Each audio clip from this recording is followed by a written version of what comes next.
Olá pessoal, uma pergunta que tenho ouvido muito. Existe algum exame que detecta se meu corpo está inflamado? Sim ou não? Então, a resposta é sim. Existem marcadores de inflamação. Mas quais são eles? Todos que vamos falar aqui são exames de sangue. Primeiro, o PCR, proteína C reativa. Ela sempre vai estar elevada quando o corpo estiver inflamado.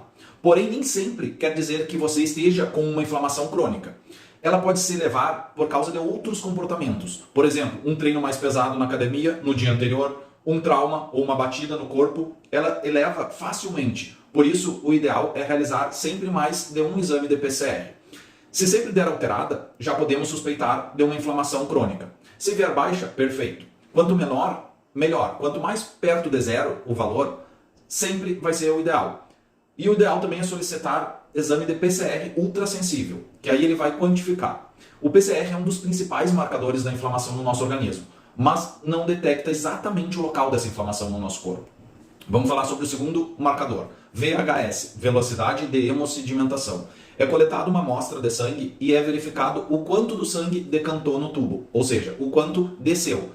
Depois de 1 hora, 2 horas, aí o valor do exame é dado em milímetros. Quanto mais rápido ele decantar, mais inflamado pode estar o nosso corpo. Porque a inflamação ela muda a viscosidade do sangue, refletindo então nessa velocidade de hemossedimentação.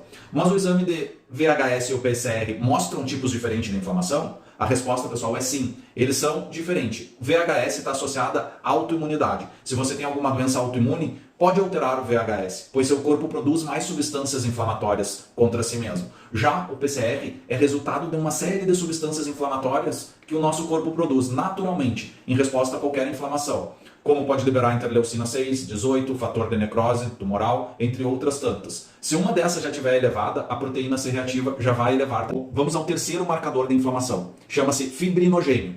Ele não está diretamente relacionado com o processo inflamatório, mas na inflamação ele se altera. Muitas substâncias que a gente usa como fatores inflamatórios, eles medem outras coisas no nosso organismo e no nosso corpo, mas a partir deles a gente pode aferir se o corpo está inflamado ou não. E o fibrinogênio, a principal função dele é trabalhar na cascata de coagulação. Ou seja, quando a gente machuca o nosso corpo, a pele, corta a pele, ele é uma das substâncias responsáveis por estancar o sangramento.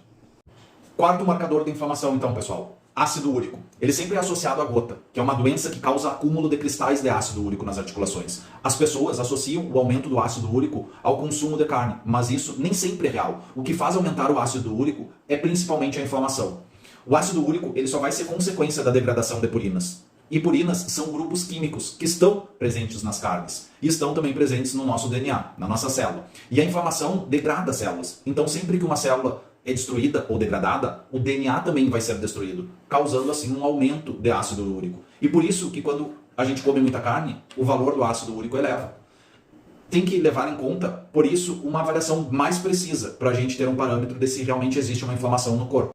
Quinto marcador da inflamação, então, pessoal, chama-se ferritina. Ele mostra os estoques de ferro. E a principal função do ferro é para formar hemoglobina, que é uma substância que dentro da hemácia transporta o oxigênio. Se tem pouca hemoglobina, você vai ter uma anemia, que muitas vezes pode ser por falta de ferro, a ferritina sobe, ou por excesso de ferro, ou por algum grau de degradação celular. Outra célula que armazena ferro são os hepatócitos, que são células do fígado. Quando agredidos, eles liberam o ferro, ocasionando assim um aumento de ferritina no nosso organismo. Assim, o fato dela estar alta também não significa que está inflamado. Muitas vezes pode ser porque você está se alimentando com um excesso de ferro. Por isso, uma análise de todos esses exames e parâmetros são muito importantes. Se você gostou dessas dicas, curte aí ou envia para aquela pessoa que precisa saber que existem exames para analisar se seu corpo está ou não inflamado.